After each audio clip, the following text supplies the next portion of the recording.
Okay, hey everyone. Here's I'm going to give a pretty detailed tutorial or how-to video on how to use the new Advanced Editor. To get started with Advanced Editor, head over to the document templates. What we're going to do is we're going to click on any of the existing templates and then click on Switch to Advanced Editor. If you don't have Switch to Advanced Editor, you might have another button like Try Advanced Editor. I'll give you an example. So if you've never used the Advanced Editor, you will see Try Advanced Editor, and then it will switch you to the Advanced Editor. Okay, so we're gonna click here. Now the first thing you'll see is that it'll suggest a starting template to start with. And this is useful because I don't recommend that you start from scratch. Instead, pick a template that is as close as possible to the one that you want to get to, and then start changing from it. So you have a few templates here: dual language, single language, and then you have the retail thermal printer templates. Let's start with this template, which is the dual language, and I'm going to click customize. Okay, so now I'm in the Advanced Editor. So first, in terms of concept, how does the editor work? You will see highlighted in yellow what is called like document fields. In this case, I created an invoice template, so I'm going to see invoice fields. So these are placeholders for invoice fields that will later on be populated with the actual invoice data once the system generates the invoice preview or the PDF. Now, the editor will populate it with either your organization details, if you have input your organization details. So for example, here, the organization I'm on is called Demo Company, and I did input the address. So if I go and see, for example, let me open organization settings here.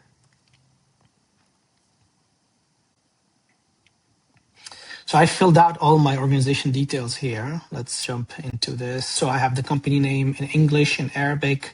I define a commercial register number because this company is in Saudi. I defined other visible things like the VAT registration number and then the address of the company in both English and Arabic. Okay, so it's good to start here. Make sure you define all the fields so that when you insert them here in the editor, they are populated during the editing of the creation of the template. Okay, then so you have the organization fields, then you will have the invoice fields. So let's have a look at all the fields that are available. If you click on invoice fields here, they're organized by groups. So you have the fields that are specific to the invoice at the invoice level. So for example, the title of the document, the currency, the exchange rate, the balance, and so on. There's a bunch of fields. And then you have the line items fields. So these are fields specific to the line items. Now, as you can see here, they're inactive. I cannot click them because I'm not inside the line items table. And I'll talk to you about the line items table in a bit. Then you have your organization fields. So this is what we just talked about. And then you have the issuing entity. Now, what's the difference between the organization and the issuing entity? In Wafeq, you can issue an invoice either as the organization or as a branch within the organization. So the issuing entity is whatever you select when you're issuing the invoice. If you selected your organization, it will be the same as the organization. So all the details, the name, the address, will be the same as the organization. If you've selected a branch, then the issuing entity will be the branch name, the branch address, and so on.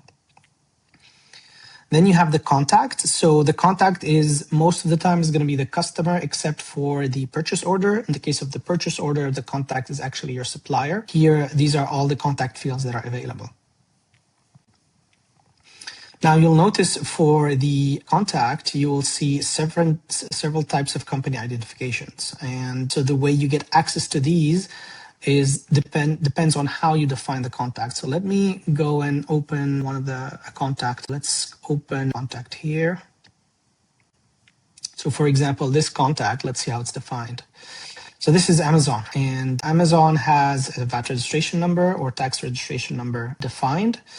And then it has here an ID. So for this specific case, I defined a CR number for Amazon, in which case it will show up here as the CR number if I choose it. If I choose in the template, for example, let's say the national ID, for example, or trade license, since this is not selected here as the ID, it will always be empty.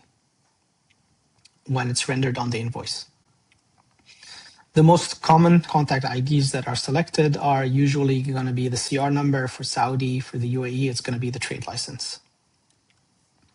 And then for individuals, sometimes you might be selling to individuals. You might need to enter the passport ID. You can also define that, insert that. Okay, so these are all the fields that are available.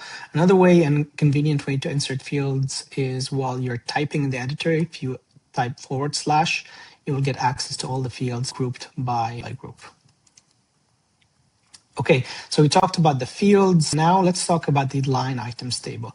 Now, in the editor, you have this elements button.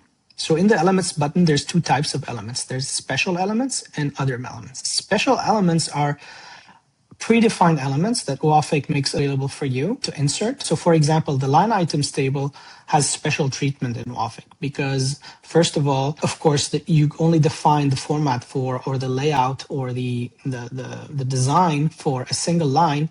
And then when Wafeq generates the invoice, it replicates this design for each line item in the invoice. Okay, and the line items table, you can only have one line item table in a document. So here it's already added. And then you have the VAT summary table. So in this case, it's not added. So if I want to add it, let's say after or before the notes, I'm going to go to elements and then I'm going to insert the VAT summary table.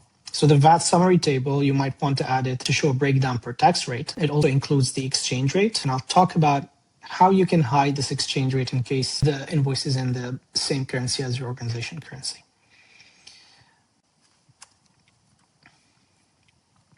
And then we have the totals table. So the totals table is this table. It shows you all the possible rows available in totals.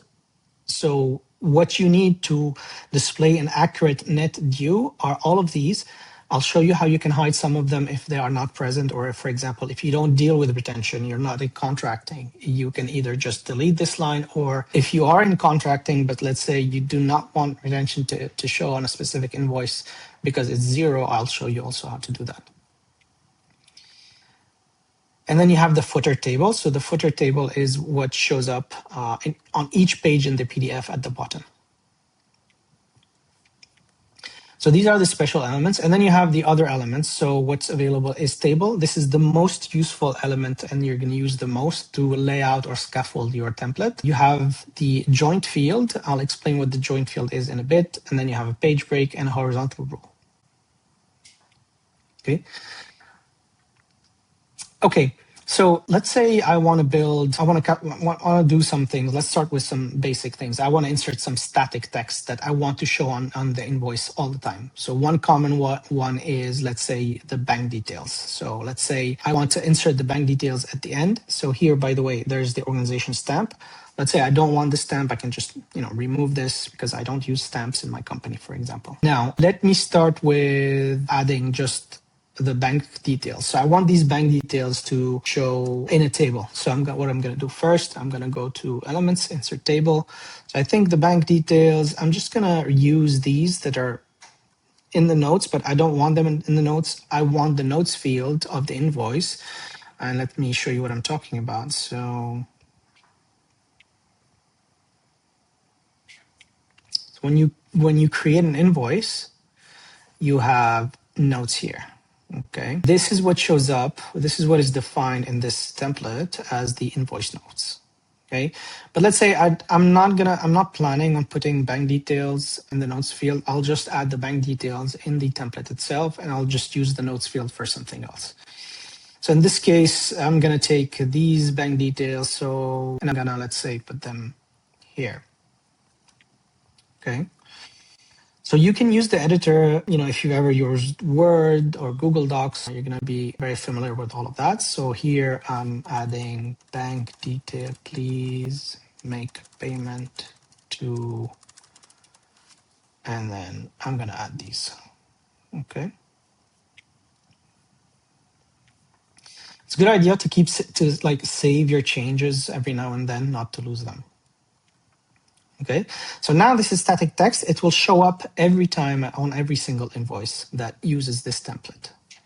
Okay, let's, by the way, call this a new my template static text. Now, next thing, let's insert a table. So let's say I want to insert a table. I'll go to elements and then in table, and then I'm going to define the rows and columns. Let's say I want to put this actually in 3 rows and then 2 columns. Okay, so this is a table. You can control the borders of the table. So if you select the table, you can define the borders. If I want to remove all borders, click this button. You can still see the table when your mouse is over it. And then let's say if I want to define all borders, you click this. If I want to change the border color, you select the color. Let's say I want it blue, and then I apply it again. Apply the borders again to get the color applied. Okay, so let's say here I want to transfer actually this information to the table, and then address. So you can copy and paste, and let me keep the please make a payment here. Let's say here I want the table to not take the full width, so I'm just gonna fix the width of the columns, and then let me apply a font size here to make it fit the rest of the document. Okay, I'm gonna remove the borders here because I think it doesn't look great with borders, so let's do it like that. Okay, I'm gonna save my changes. Okay, so we've done tables. Let's say now you want to remove a column on the line items. So you can do that. So let's say I don't want the quantity to show because I sell services and all I need is the price. The quantity in my invoices is always 1. So I can just right click and then I can do delete column. And then here I want to adjust, I want to give more width to the description. Okay, done now. Maybe I want to add the unit of measure here, for example. So I'm going to add since I'm inside the line items table, I can go to the line item fields and then I can type here for example, for unit of measure. I can insert it. Maybe I sell in by the hour and so on. And again, a reminder, all of this data, this is dummy data given to you by the template so you can see how your invoice looks like. Okay, so don't worry too much about what's in there. And so here I'm going to align it. Taxable amount, I want that. The tax amount, so this is the tax rate is here. The discount, so this is typically in percent. So let's say I'm going to add a percentage character here and then the amount. Okay, so I've done some customizations here on the line items table. Oh, one thing is, for example, this is the line item. This is the photo on the line item. So if you create a line item, if you deal with products or services, let's go to products and services and item. So if the item has a photo, you can choose to include the photo in the line item table, or you can put it anywhere you want. So let's say this will be the location and the size of the photo if the item you've chosen has a photo. So let's give it a quick try. So I'm going to click save here. So this is my template. Let me try to create a new invoice for, let's say, this iPhone, because this iPhone has an image. If I choose the iPhone, now if I click preview, I need to first select. I need to refresh first to get the new template since I created it.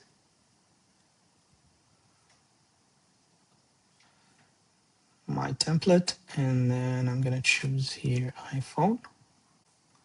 Okay, if I click preview now here, this is the image of the item.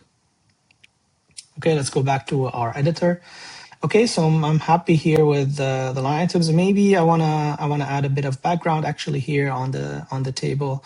So with the bucket tool here, you can add a background. Let's say I want blue, and I want to change the font color also to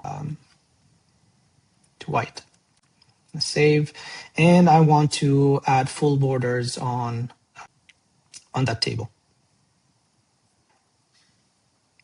Okay, now I'm happy with this table's design. It looks great. Okay, next let's talk about joint fields. So joint fields are super useful when you're dealing with optional fields or fields that may not be present, especially, for example, when it's about addresses, customer addresses. So let's say typically what you would think is, let's say you want to build your invoice layout, and for the customer address, you want to insert the fields as, so you go to contact here, I want to add the address. Okay, and then let's say I'm going to put comma, and then I want to add the, so it's typically, district, comma, and then I'm going to continue here with the /. So if I go to the contact, it's going to be city, and then comma, and then postal code, and then comma, and then country.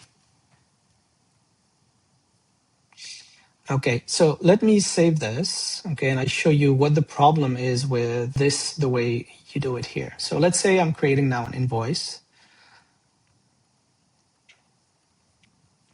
I'll save this as draft so we can keep that as an example. And I'm gonna refresh because I made changes to my template. Okay, so in this case, this customer, actually I haven't chosen a customer. Let me choose a customer. I'm gonna choose, let's say, Amazon. Okay, so Amazon, the Amazon customer, I haven't defined anything in their address details. Okay, so if I go to, let me go to that customer and I'll show you. Okay, so this is the Amazon customer. You can see the address is completely empty. Okay, and so because of the way I entered the address, now I see just commas everywhere. So because every address part is empty.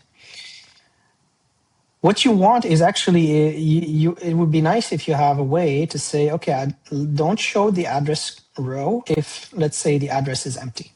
And that's what both joint fields are and cell visibility feature is. So let's see how that would work. So first thing I want to do is I don't want to show these empty commas. So this is, so instead of defining these addresses like this individually and manually separating them with a comma, I'm gonna create a joint field. So I'm gonna say, I wanna insert a joint field, and I'm gonna say that this is the contact address, joint field. And then I want the parts to be separated with a comma. And then here I'm gonna just define which fields I want to join. So I'm gonna join the contact address, and then the district, and then the city, and then the postal code, and then the country, and insert. So you can see the joint field is colored differently, so you can tell them apart. Now I think I missed the space here. The separator should be actually comma and then space. Okay. And so now if I save this and let's reload here, because Amazon has no address, you will see that it will just show as an empty cell, okay, which is a big improvement over just showing commas. Now, what I want to do further is I don't want to show this row at all if the address is, or the joint field is empty. And you can do that with cell visibility, with the cell visibility feature. Now, and this is available only inside table cells. So let's say you have a table cell and you want to hide the cell if some condition is met. So you right click. So I want to apply this condition to these cells, so which represent the address row. So I'm going to select all of them, right click, and then cell visibility. So here you configure the condition. You say, okay, I want the joint field, contact address joint field. If it's not provided, so if it's empty essentially, then I want to hide the cell. So it says hide if contact address joint field is not provided. And I'm going to click save. Okay. Now you can tell whether there's a condition applied on the cell by clicking this formula kind of type of button. If you click this formula type of button, it shows you which cells have a condition applied to them. We just applied the condition to the address. Now there are other cells where there's a condition applied because I started with a template, and the templates in Wafeq that you start with, they all have some reasonably like good initial conditions. So for example, this one will hide this cell if the VAT number is not provided, so that you don't end up with a text that just says VAT number and then nothing after it. Okay. Now let's save this and let's go back to our invoice and let's reload this page. So you will see the address row is no longer appearing because the joint field for the address is empty. Now, this is a very flexible. So cell visibility plus joint fields give you a lot of flexibility in terms of showing things that are conditional or optional. Similarly here, you can see, for example, I haven't used the retention. In this invoice, retention is empty, discount is empty. And the templates that you start with in Wafeq already have discount, even total VAT, retention that are conditional. So in the case of, for example, discount, the condition is if you go to cell visibility, if discount amount is equals to 0, then there's no need to show that row, right? So that's a much better way to present your invoice. And similarly, if the total VAT is, for example, equal to 0, or let's say if the tax registration number is not provided, so this is the tax registration number of your organization, if it's not provided, then you shouldn't be charging VAT and so on. So you can define these conditions. Same thing for retention if retention is 0, and same thing for net due. For net due, what it says is that if retention is 0, then don't show the net due. We don't need to show net due because it will equal the total.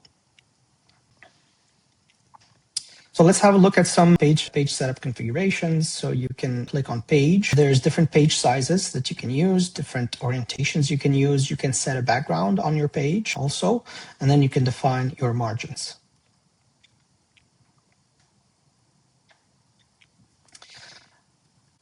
If you want to preview your work, you can just click preview to see how it looks like. And you can see here it populated additional line items. So you can see how the invoice looks like with more line items. It also applies all the conditions, the visibility conditions. For example, the sample data that Wafeq provides does not have retention, does not have discounts. So you can see these columns are hidden. Can see here something small. For example, this is the padding around the cells. Let's fix that. I don't want paddings. So you can select cells, right click, cell padding. I want 0 padding. Okay, I'm going to save.